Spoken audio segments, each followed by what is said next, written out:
Kıyan kıyan bakarken yüreğim coşur diye gönlüm olur da.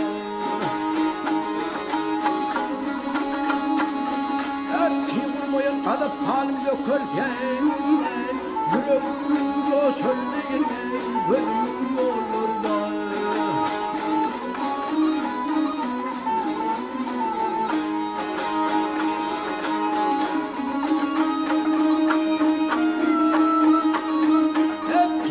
Bağlarına yay, pavan olayım, dağlarından kalmayın, yarım yolum.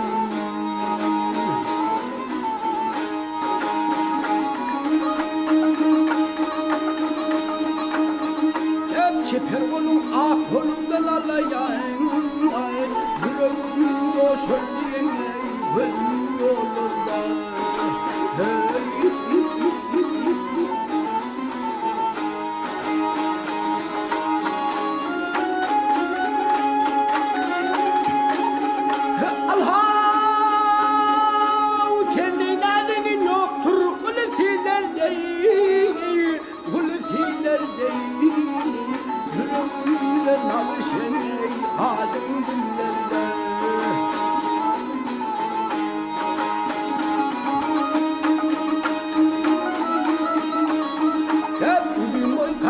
Şey içerilerde yüreğim coşur diye gönlüm olurlar.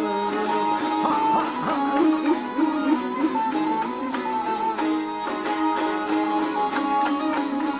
Hep tahtın yeri yoktur benim sabrı kararım. Yarı yesin benim elim, ahım